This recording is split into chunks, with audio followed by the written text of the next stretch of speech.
نعرہ رسالت. قال والصلاة والسلام على سید الہادین الی محاسن الافعال وعلى آلہ وصحبہ المضارعین له فی الصفات والاعمال. اما بعد فاعوذ باللہ من الشیطان الرجیم. بسم اللہ الرحمن الرحیم. وقضى ربک الا تعبدوا الا ایاہ وبالوالدین احسانا. صدق اللہ مولانا العظیم وصدق رسولہ النبی الامین الکریم ونحن علی ذلک لمن الشاہدین والشاکرین والحمد للہ رب العالمین. غوث اعظم بمنی بسر اسامہ مدد قبلہ دی مدد کعبہ ایمہ مدد بگرداب بلا افتاد کشتی مدد کن یا معین الدین چشتی. قادری ابن عرے یا غوث اعظم کی زنم دمزہ شیخ احمد رضا خان قطب عالمی زنم. ان اللہ و ملائکتہ یصلون علی النبی یا ایہا الذین آمنوا صلوا علیہ وسلموا تسلیما.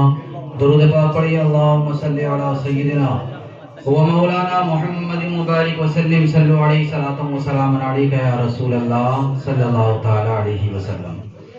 تمام حمد و ثنا تعریف و توصیف اللہ جل مجدہ الکریم کی ذات بابرکات کے لیے جو خالق کائنات بھی ہے اور مالک شش جہات بھی.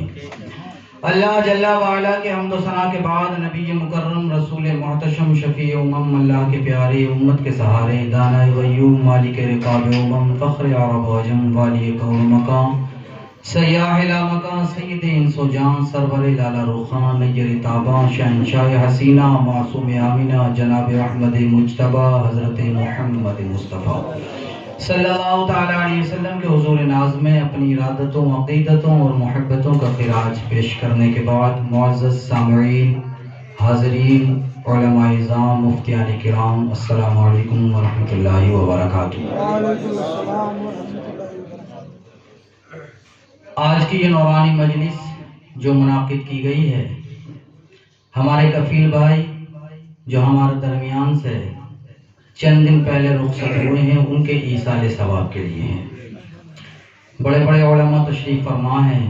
حضرت قاری جان عالم صاحب نے ابھی تقریر کی نعت و منقبت پڑھی ہے. آپ نے ان کو سماعت کیا. میرے بعد بھی آپ جامع مسجد کے شاہی امام حضرت صاحب علم محمد عارف رضا صاحب قبلہ سے بہترین خطاب کی سماعت کریں گے اور نعت پاک بھی سنیں گے. اور پہلی تقریر ہوئی تھی حضرت علامہ مولانا مفتی محمد قاسم صاحب کی. انہوں نے بھی بہترین تقریر کی. میں سن تو نہیں پایا, تھوڑی سی سنی تھی نکلتے ہوئے. اتنی سستی سے مت بیٹھو, کیا ہو گیا کالے ڈونگ والوں, ایسے تو نہیں بیٹھتے تھے پہلے ہیں. رسول اللہ مرنے والا جب دنیا سے جاتا ہے اور اس کے لیے چند لوگ بیٹھ کر کے ایصال ثواب کرتے ہیں, تو اس پر جو ہے امام جعفر صادق رضی اللہ تعالیٰ عنہ کا قول ہے. آپ بیان فرماتے کہ چند لوگ بیٹھنے کے بعد میں اپنے مرحوم کے لیے ایصال ثواب کرتے ہیں تو ہوتا کیا ہے. بہت جلدی بات سمیٹوں گا انشاءاللہ.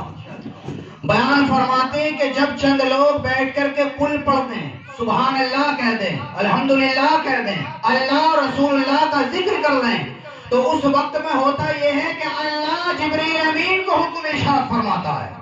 بولو نا تھوڑا سا. ارشاد فرماتا جبرائیل عرض کرتے مالک و مولا حاضر. اللہ فرماتا ہے کہ جاؤ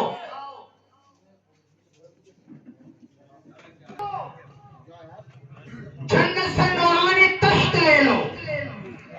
عرض کرتے مالک و مولا کتنے لے لوں. اللہ ارشاد فرماتا ہے کہ تم تو جا رہے ہو, اپنے ساتھ میں 70,000 فرشتے بھی لے لو. جہاں مجلس چل رہی ہے لوگ بیٹھے ہوئے ہیں, اللہ فرماتا جبرائیل اس مجلس میں چلے جاؤ. ہم جو یہاں پر بیٹھے ہیں تو یہ بیٹھنے کا ہمارا اتنا بڑا اجر ہمیں دیا جاتا ہے اور اللہ کی بارگاہ میں ایسا مقبول ہوتا ہے کہ اللہ تبارک و تعالیٰ نورانی فرشتوں کو جلوہ گر فرما دیا کرتا ہے. حضرت جبریل امین کو حکم ہوتا جبرائیل عرض کرتے مالک و مولا حاضر ہوں. ارشاد فرماتا کہ 70,000 ملک وفی کل ملک ید تشتری وطبق من نور. ارشاد فرماتا جبرائیل جو 70,000 فرشتے اپنے ساتھ میں لے لو اور جنت سے جانے کے بعد